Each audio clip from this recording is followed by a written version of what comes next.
Boa tarde, gente. Meu nome é Marina. Eu e o João Pedro vamos apresentar para vocês agora o nosso trabalho intitulado Pediculoses, para a disciplina de Parasitologia e Saúde Pública, e o nosso grupo conta com mais um integrante, que é a Júlia Franco. Bom, então falando um pouco sobre o histórico dessa doença, ela é considerada um problema de saúde pública desde os tempos mais remotos até os dias de hoje.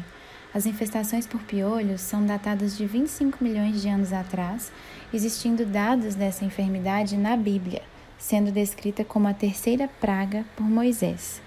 Aqui a gente encontra um trecho que diz então: estenda tua vara e fere o pó da terra para que se torne em piolho toda a terra do Egito. Além disso, existem evidências em amostras arqueológicas que conseguiram provar a infestação por piolhos em múmias datadas de 10 mil anos atrás, no Peru e na cidade do Piauí, aqui no Brasil. E por fim, durante todo o período da Segunda Guerra Mundial, o piolho teve uma importância muito grande por ter levado à morte mais de 20 mil soldados em campo. Isso devido à sua capacidade de transmitir outras doenças. Então foram muitos os soldados que morreram de febre tifo, febre das trincheiras e febre recorrente como consequência de uma primeira infestação por piolho. A pediculose é então uma doença dermatológica parasitária decorrente da infestação por piolhos. O piolho é um artrópode pertencente ao reino Animalia, filo Arthropoda, classe Insecta, ordem Pteroptera e subordem Anuplura. Como a gente consegue visualizar nas imagens à direita, é um animal que possui corpo dividido em cabeça, tórax e abdômen, possui 3 pares de patas, presas exclusivamente ao abdômen, são ápteros, ou seja, não possuem asas, e se caracterizam como ectoparasitas hematófagos, ou seja, se alimentam de sangue. Basicamente, o ser humano é parasitado por 3 espécies diferentes de piolho. Pedículos humanus captis, o piolho da cabeça e o primeiro da imagem acima.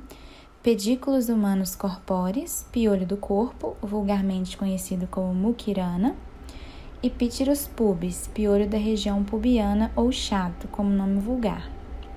Nessa imagem agora, nós conseguimos visualizar as morfologias e o ciclo de vida do piolho em qualquer uma das espécies citadas anteriormente e percebemos que seu desenvolvimento vai basicamente dos ovos até a fase adulta, macho ou fêmea, passando por 3 estágios de ninfa. A primeira forma de vida, então, são os ovos, também chamados lêndias. São menores que 1 milímetro de diâmetro, porém são visíveis a olho nu. Possuem uma coloração esbranquiçada e se aderem aos pelos ou penas dos hospedeiros através de uma substância adesiva que é secretada pela fêmea. Porém, em pedículos humanos corpóreos, os ovos são aderidos também às fibras de roupas. Esses ovos podem eclodir em um período de até 10 dias e durante o verão, com altas temperaturas, eclodem mais facilmente.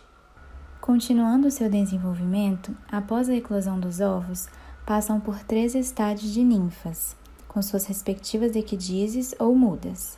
Essas ninfas são diferenciadas em função dos tamanhos, como visualizamos nas imagens abaixo, e se tornam adultas no período de aproximadamente 10 dias. Finalmente, atingem a fase de adultos e agora podem ser diferenciados segundo o sexo pela presença de dimorfismo sexual, identificando os machos pelo edago, que é o órgão sexual masculino, como a gente vê na imagem abaixo. Além disso, na fase adulta já é possível identificar qual tipo de espécie é aquele piolho, pelo local em que parasitam o corpo do hospedeiro e pelo local de postura dos ovos da fêmea. Sendo assim, pedículos humanus captis tem o macho medindo de 2,4 a 3,6 milímetros e a fêmea medindo de 2,4 a 3,3 milímetros, parasitando o couro cabeludo e fazendo a postura no fio de cabelo.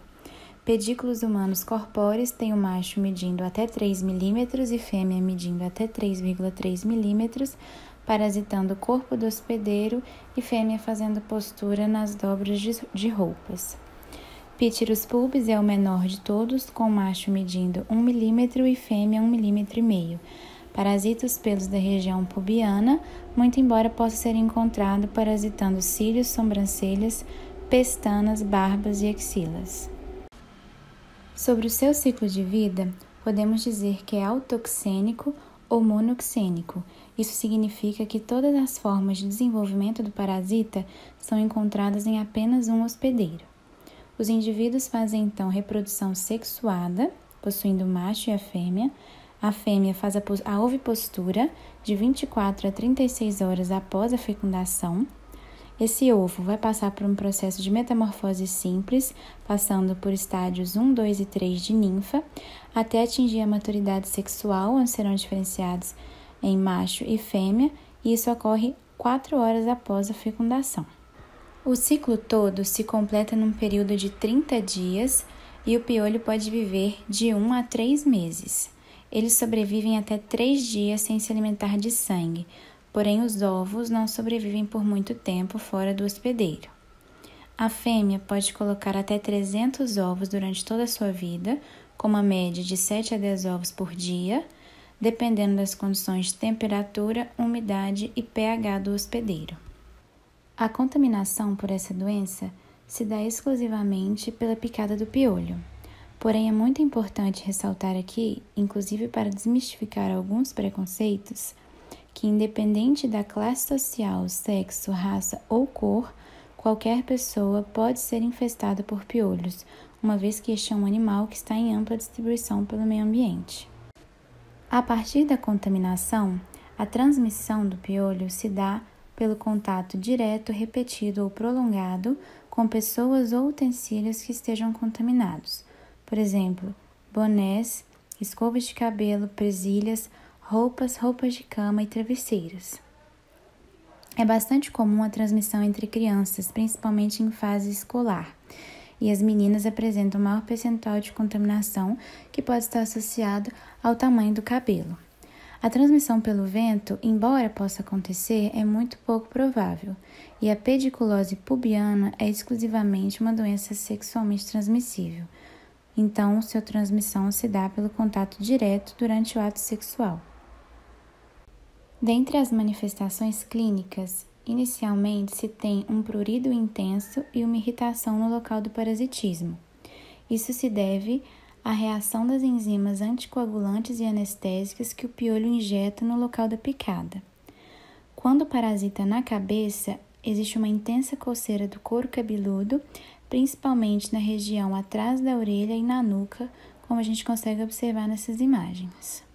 Essa prurido intensa, ou seja, essa coceira repetitiva, predispõe o aparecimento de escoriações e feridas, que são portas de entrada para infecções bacterianas oportunistas. No caso de pedículos humanos captis, por exemplo, a infestação no couro cabeludo, é muito comum desenvolver quadros de infecção bacteriana secundária, principalmente por Staphylococcus. Já no caso do piolho do corpo, pedículos humanos corpóreos, pode ocorrer a transmissão de outras doenças, como eu disse anteriormente, a febre tifo, que é o tifo exantemático, a febre das trincheiras e a febre recorrente. Em indivíduos com uma hipersensibilidade, as manifestações podem se desenvolver de forma muito intensa, podendo ocorrer reações cutâneas generalizadas ou sistêmicas. São graves quando apresentam um quadro clínico anêmico, perda de peso, devido à alta hematofagia dos piolhos. Também miíases, que são infestações provocadas pela presença de larvas de mosca no local da picada. As crianças, elas tendem a ter dificuldade de concentração e distúrbio do sono, influenciando também assim no seu rendimento escolar. E infecções maiores podem também ocasionar febre.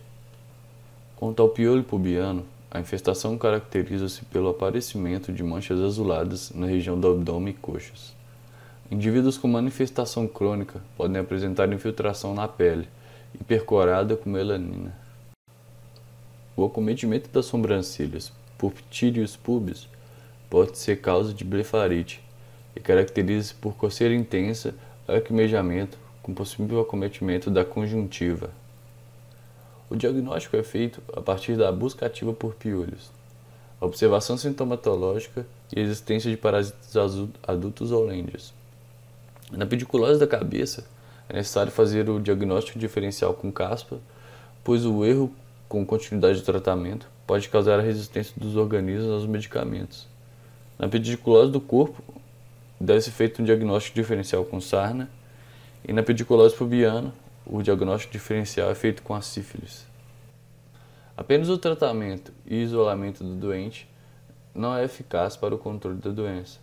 O tratamento de primeira escolha é feito com permetrina 1%.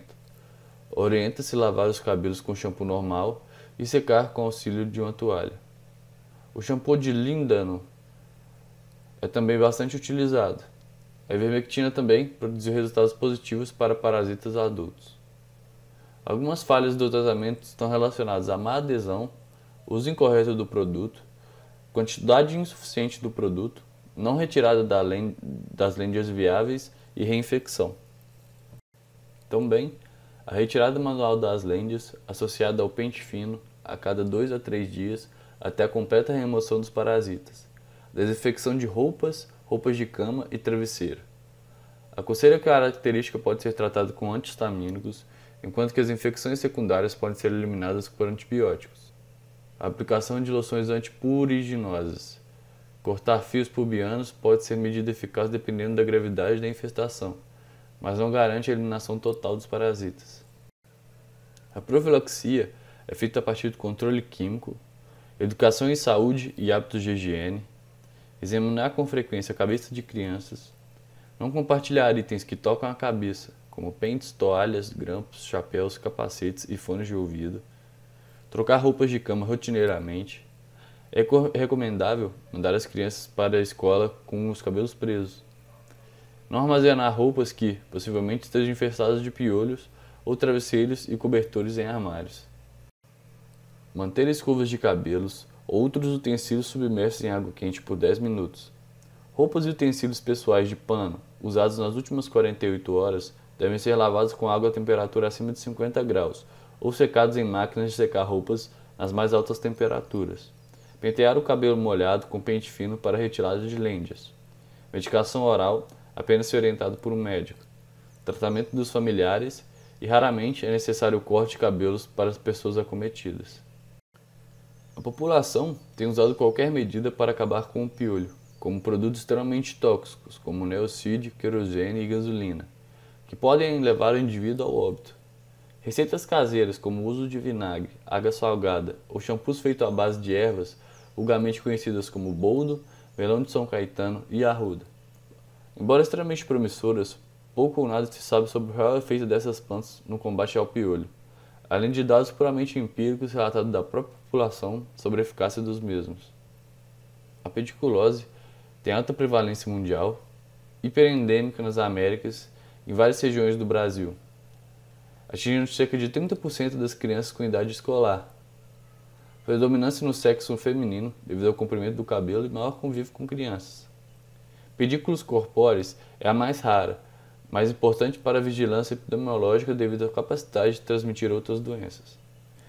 Países não industrializados, restritos a ambientes de pouca higiene e promiscuidade como penitenciárias e asilos. A pediculose pubiana não apresenta dados populacionais no Brasil. Bem, chegamos ao fim da nossa apresentação e agradecemos a todos que assistiram a nossa videoaula. Aqui estão nossas referências bibliográficas.